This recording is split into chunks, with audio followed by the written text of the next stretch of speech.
Hello दोस्तों, मेरे YouTube channel Hindi पाठशाला में आप सभी का स्वागत है। आज के वीडियो में हम क्लास 8th के हिंदी पाठ्य पुस्तक बसंत भाग 3 के चैप्टर 2 लाख की चूड़ियाँ नामक पाठ का प्रश्न अभ्यास समझेंगे। पूरा प्रश्न उत्तर जानने के लिए आप वीडियो को आखिर तक पूरा देखना और जिन्होंने अब तक मेरे चैनल को सब्सक्राइब नहीं किया है वे सब्सक्राइब भी कर देंगे। तो चलिए दोस्तों, प्रश्न उत्तर को जानते हैं। कहानी से पहला प्रश्न है, बचपन में लेखक अपने मामा के गांव चाव से क्यों जाता था और बदलू को बदलू मामा न कहकर बदलू काका क्यों कहता था। तो आपने पाठ को पढ़ा है।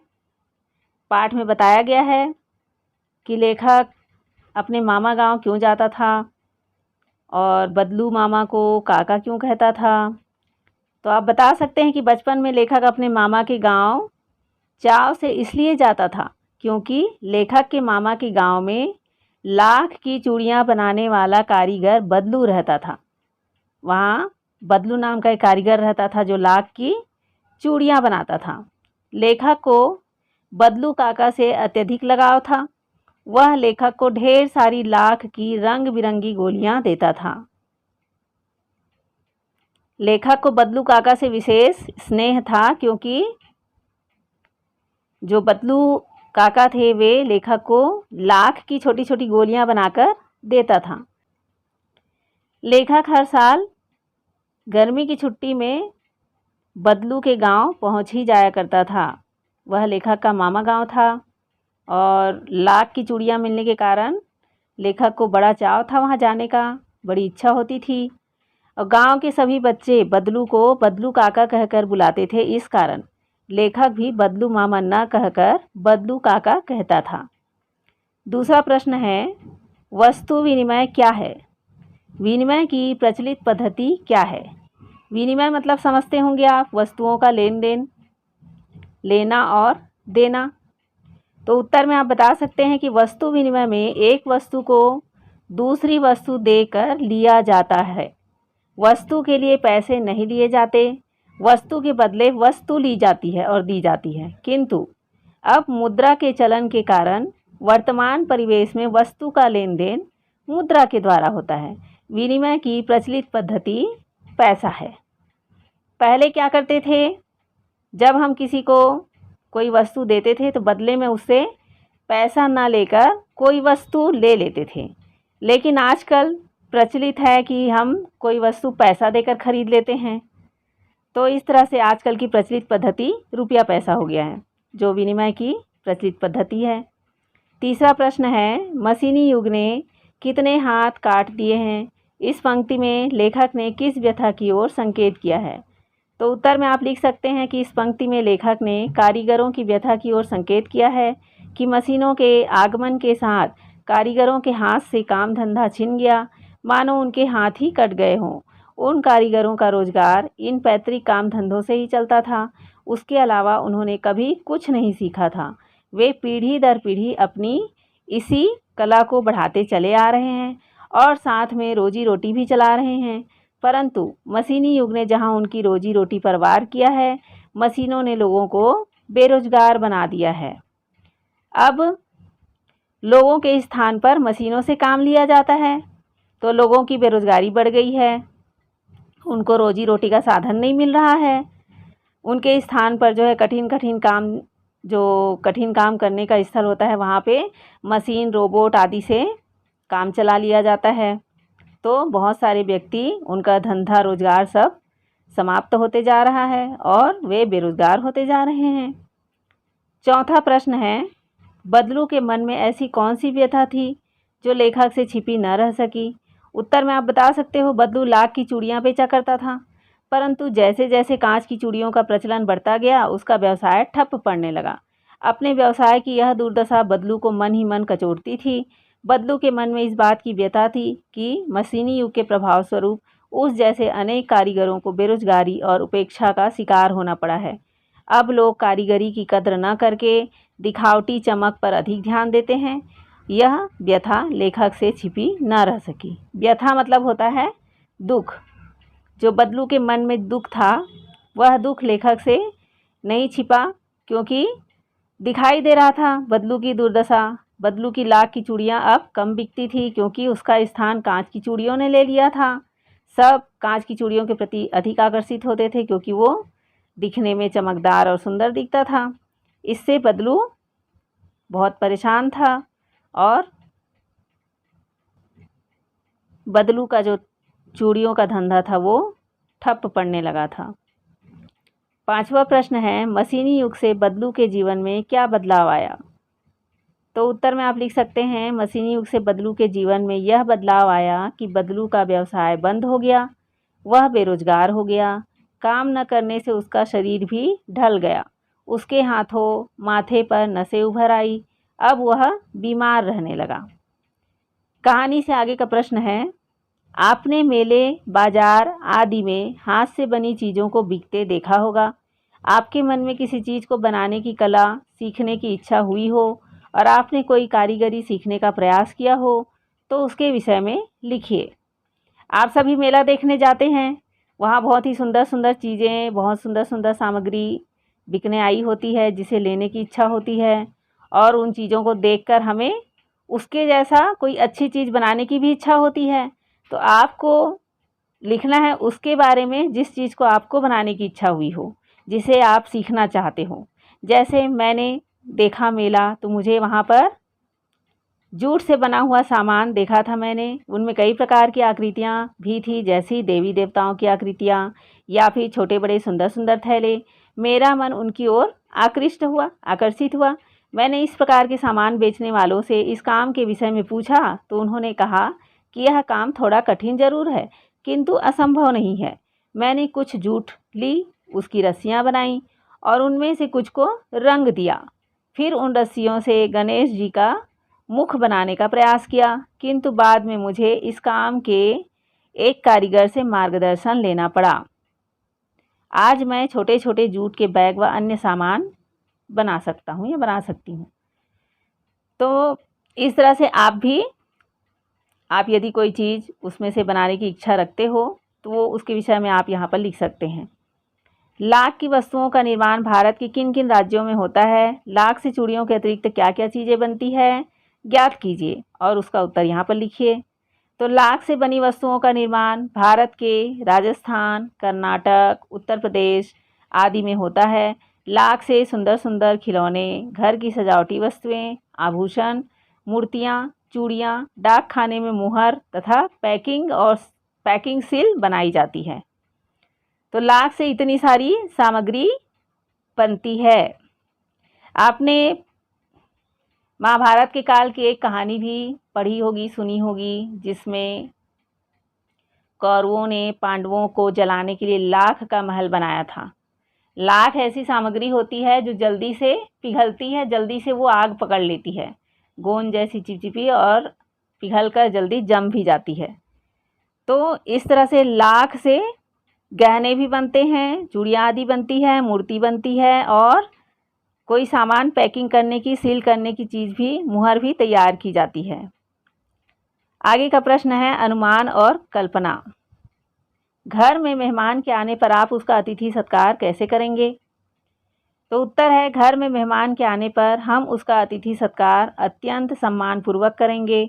उन्हें आदर भाव से घर में बैठाएंगे, अत्यंत विनम्र भाव से उन्हें जलपान कराएंगे, उनके साथ बैठकर बात करेंगे। वेदों में भी अतिथि को भगवान का रूप माना गया है। अतिथि के आने पर हमें कोई ऐसा काम नहीं करना चाहिए जिससे उन्हें असुविधा या कष्ट हो। तो आप सभी अतिथियों का सम्मान तो करते ही हैं। सभी घरों में, भारतीय घरों में सिखाया जाता है कि अतिथि जो है देवता के समान पूजनीय होते हैं, सम्माननीय होते हैं। तो उनका सम्मान करना हमारा धर्म होता है। तो आप सभी अतिथियों का सम्मान तो करते ही हैं। सभी घरों में, भारतीय घरों में सिखाया जाता है कि अतिथि जो है देवता के समान पूजनीय होते हैं, सम्माननीय होते हैं। तो उनका सम्मान करना हमारा धर्म होता है। आगे का प्रश्न देखें, आपको छुट्टियों में किसके घर जाना सबसे अच्छा लगता है? वहाँ की दिनचर्या अलग कैसे होती है? लिखिए। उत्तर में आप बता सकते हैं, मुझे छुट्टियों में अपने नाना नानी के घर जाना सबसे अच्छा लगता है। या जहाँ भी आप जाना चाहते हैं, जहाँ जाना आपको अच्छा लगता है, वहाँ के बारे में आप बता सकते हैं। जैसे यहाँ पर लिखा गया है कि वहाँ की दिनचर्या यहाँ की दिनचर्या से बिल्कुल अलग होती है। वहाँ मामा के लड़के तथा लड़की के साथ खेलते हुए खेतों की ओर, बाग में पेड़ पर चढ़ना, गर्मियों में आम तोड़ना, बाग में पेड़ों की छाया में अनेक खेल खेलना अच्छा लगता है। शाम को नानी से कहानियाँ सुनना, एक साथ बैठकर गपशप करना अच्छा लगता है। आगे का प्रश्न है, मशीनी युग में अनेक परिवर्तन आए दिन होते रहते हैं। आप अपने आसपास से इस प्रकार के किसी परिवर्तन का उदाहरण चुनिए और उसके बारे में लिखिए। तो आज का युग जो है मशीनों का युग कहलाता है, क्योंकि बहुत सारे काम मशीनों के द्वारा होता है। तो हमारे गांव में कुम्हार मिट्टी के बर्तन बनाते थे और जुलाहे खेस, दुतई एवं चादर बनाते थे। हंडिया बटलोई का स्थान स्टील के बर्तनों ने ले लिया है, अतः धीरे धीरे उनका काम बंद हो गया। पहले जो कुम्हार थे वे मिट्टी के बर्तन अपने हाथों से बनाते थे, जुलाहे जो है चटाई बनाते थे, चादर आदि बनाते थे, लेकिन अब ये सब काम मशीनों से होने लग गया है। और जो पहले के बर्तन थे, पीतल कांसे के बर्तन आदि होते थे, उनका स्थान आज के स्टील के बर्तनों ने ले लिया है, अतः धीरे धीरे उनका काम बंद हो गया है। शादी के समय पर सकोरों की ज़रूरत पड़ती थी, जो मिट्टी के कुल्हड़ जैसे बर्तन होते थे, उनके स्थान पर आज प्लास्टिक के गिलासों ने ले लिया है। जुलाहे के बुने कपड़ों का स्थान मशीन से बने कपड़ों ने ले लिया है। आज उनके हाथ करके खाली पड़े हैं। ये कारीगर अब खेतों में मजदूरी करने के लिए मजबूर है। मजदूरी ना मिलने पर इन्हें कई कई दिन बेकार रहना पड़ता है। चूँकि कंपनियों को लगता है कि मशीनों से जो काम होता है वो जल्दी हो जाता है, समय की बचत होती है और पैसों की भी बचत हो जाती है, अधिक कारीगर नहीं लाने पड़ते हैं कार्य को करने के लिए। तो इस तरह से आज लोगों को और कारीगरों को बेरोजगारी का सामना करना पड़ रहा है। आज हमारे बीच में मशीनों द्वारा बनाई गई चीज़ों का अधिक उपयोग होता है। उसके बनिस्पत जो हाथ से बनाई गई चीज़ें होती है, उसके बनिस्पत में जो मशीन द्वारा निर्मित चीज़ें होती है वो बाज़ार में अधिक बिकने लगे हैं। तो इस तरह से बहुत ही ज़्यादा प्रभाव पड़ा है, बहुत परिवर्तन आया है। चौथा प्रश्न है, बाज़ार में बिकने वाले सामानों की डिज़ाइनों में हमेशा परिवर्तन होता रहता है। आप इन परिवर्तनों को किस प्रकार देखते हैं, आपस में चर्चा कीजिए। तो ग्राहकों को आकर्षित करने के लिए बाज़ार में बिकने वाले सामान के डिज़ाइन में हमेशा परिवर्तन किया जाता है। ग्राहक हमेशा नई चीज़ की मांग करता है। वस्तुओं के निर्माता बदलाव लाकर उसे आकर्षक और टिकाऊ बनाने की कोशिश करते हैं। उस सामान में नई सुविधा जोड़ते हैं। हम इस परिवर्तन को अच्छा मानते हैं। TV, washing machine, computer, printer, वस्त्रों आदि के नए डिज़ाइन हमेशा बाज़ार पर छाए रहते हैं। अगला प्रश्न है, हमारे खान पान, रहन सहन और कपड़ों में भी बदलाव आ रहा है। इस बदलाव के पक्ष विपक्ष में बातचीत कीजिए और बातचीत के आधार पर लेख तैयार कीजिए। एक लेख आपको तैयार करना है आज के रहन सहन खान पान के विषय को लेकर। जैसे यहाँ पर लिखा है, खान पान में फास्ट फूड हावी होता जा रहा है, जो जन सामान्य के स्वास्थ्य के लिए घातक है। एक दूसरा भी बदलाव है, सभी प्रांतों के प्रसिद्ध भोजन सब जगह मिल जाएंगे, सब उसका आनंद उठा सकते हैं। रहन सहन में बदलाव आया है, पहनावा देश और समाज की सीमा को पार करके सामान्य होता जा रहा है। कुछ बदलाव अच्छा भी है, हम दूसरों के भोजन एवं अच्छे पहनावे में से कुछ ग्रहण कर रहे हैं। पुराना फैशन लौटकर नए रूप में आ रहा है, जो कल तक बहिष्कृत एवं तिरस्कृत था वह नए के रूप में स्वीकृत हो रहा है। तो आजकल स्थान और देश की सीमा नहीं रही, किसी भी राज्य के पहनावे को किसी भी राज्य में पहना जा सकता है, किसी भी राज्य के भोजन को दूसरे राज्य में भी खाया जा सकता है। हर जगह अब ये सब चीज़ें मिलना सामान्य सा होता जा रहा है। तो इस तरह से धीरे धीरे बहुत कुछ परिवर्तित होता जा रहा है। आगे देखें भाषा की बात। पहला है, बदलू को किसी बात से चिढ़ थी तो कांच की चूड़ियों से, और बदलू स्वयं कहता है, जो सुंदरता कांच की चूड़ियों में होती है लाख में कहाँ संभव है। ये पंक्तियाँ बदलू की दो प्रकार की मनोदशाओं को सामने लाती है। दूसरी पंक्ति में उसके मन की पीड़ा है, उसमें व्यंग्य भी है। हारे हुए मन से या दुखी मन से अथवा व्यंग्य में बोले गए वाक्यों के अर्थ सामान्य नहीं होते। कुछ व्यंग्य वाक्यों को ध्यानपूर्वक समझकर एकत्र कीजिए और उनके भीतरी अर्थ की व्याख्या करके लिखिए। तो यहाँ पर व्यंग्य वाक्य कुछ बताया गया है। अब पहले जैसी औलाद कहाँ है। इस प्रश्न में जो व्यंग्यात्मक वाक्य है उसके अंदर के अर्थ को टटोल कर आपको लिखना है। जैसे प्रश्न में बदलू ने कहा कि जो सुंदरता कांच की चूड़ियों में होती है, लाख में कहाँ संभव है। इस पंक्ति में बदलू के हृदय की पीड़ा व्यक्त हुई है कि लोग लाख की चूड़ियों को महत्व न देकर कांच की चूड़ियों की ओर आकर्षित हो रहे हैं। तो इसी तरह से जो एक बूढ़ा व्यक्ति है वो कह रहा है कि अब पहले जैसी औलाद कहाँ है। तो व्याख्या में आप बता सकते हैं कि आजकल किसी भी बुजुर्ग के मुख से आमतौर पर यह सुनने को मिलता है जिसमें उनके हृदय में छिपा हुआ दुख और व्यंग्य देखने को मिलता है। उनका मानना है कि आजकल की संतान बुजुर्गों को अधिक सम्मान नहीं देती है, बुजुर्गों के हृदय की पीड़ा को नहीं समझती है। इसीलिए वो कहते हैं कि अब पहले जैसी औलाद यानी राम जैसी औलाद अब कहाँ मिलेगी। दूसरा व्यंग्य है, लाख की चूड़ियाँ पहने तो मोच आ जाए। इसमें इसका अर्थ है कि लाख की चूड़ियाँ कांच की चूड़ियों से भारी होती हैं, शायद अब औरतें लाख की चूड़ियों का भार ना सह सके। तीसरा व्यंग्य वाक्य है, मशीनी युग है न लल्ला, आजकल सब काम मशीन से होता है। तो इसका अर्थ है कि अब मशीन का युग है, हर काम मशीन से होता है। इससे किसके जीवन पर क्या असर पड़ता है इसकी किसी को कोई चिंता नहीं है। सब मशीन के पीछे भाग रहे हैं, मशीनों का ही सामान पसंद करते हैं, हाथ से बना सामान पसंद नहीं कर रहे हैं। इससे कारीगरों के जो जीवन है रहन सहन पर उससे क्या प्रभाव पड़ रहा है, क्या दुख उनको झेलना पड़ रहा है, उससे किसी को भी कोई फ़र्क नहीं पड़ रहा है, कोई चिंता नहीं है। ये यहाँ पर बताया गया है।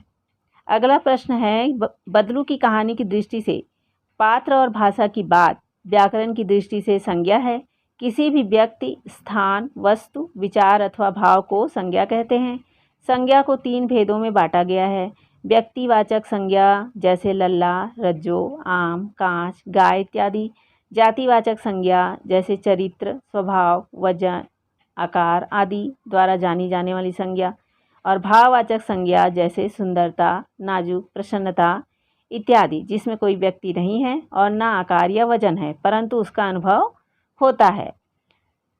तो इस पाठ में 3 प्रकार की संज्ञाओं को बताया गया है और तीनों प्रकार की संज्ञाएं चुनकर आपको लिखना है। तो व्यक्तिवाचक संज्ञा जिसमें किसी व्यक्ति का नाम है, जैसे बदलू है, वस्तु का नाम है बेलन, मचिया आदि, ये हो गया व्यक्तिवाचक संज्ञा। जातिवाचक संज्ञा पाठ में है आदमी, मकान, शहर। भाववाचक संज्ञा है स्वभाव, रुचि, व्यथा। इस तरह से इस पाठ में संज्ञा के प्रकार दिए गए हैं जिसे आपको छांटकर इसमें लिखना है उत्तर में। तीसरा प्रश्न है, गांव की बोली में कई शब्दों के उच्चारण बदल जाते हैं। कहानी में बदलू वक्त, समय को बखत, उम्र को वय या आयु को उम्र कहता है। इस तरह के अन्य शब्दों को खोज कर लिखिए जिनके रूप में परिवर्तन हुआ हो या लेकिन अर्थ में नहीं हुआ हो। तो सामान्यतः गांव की बोली में कुछ शब्दों को अलग भाषा में बोला जाता है, जैसे वक्त को या समय को बखत कहते हैं, इस पाठ में कहा गया है। उम्र को या आयु को उम्र कहा गया है। तो यहाँ पर कुछ शब्द खोज कर लिखा गया है। मूल शब्द है मर्द और बदला हुआ शब्द है मर्द। भैया को भैया, वक्त को बखत कहा गया है, उम्र को उम्र कहा गया है, अंजुली को तो दोस्तों इस पाठ के सभी प्रश्नों के उत्तर आप समझ गए हैं। अगर ये वीडियो अच्छी लगी हो तो अपने दोस्तों के साथ ज़रूर शेयर कीजिए, लाइक कीजिए और मेरे चैनल को भी सब्सक्राइब कर दीजिए। अगले पाठ में हम फिर मिलेंगे दोस्तों। Thank you.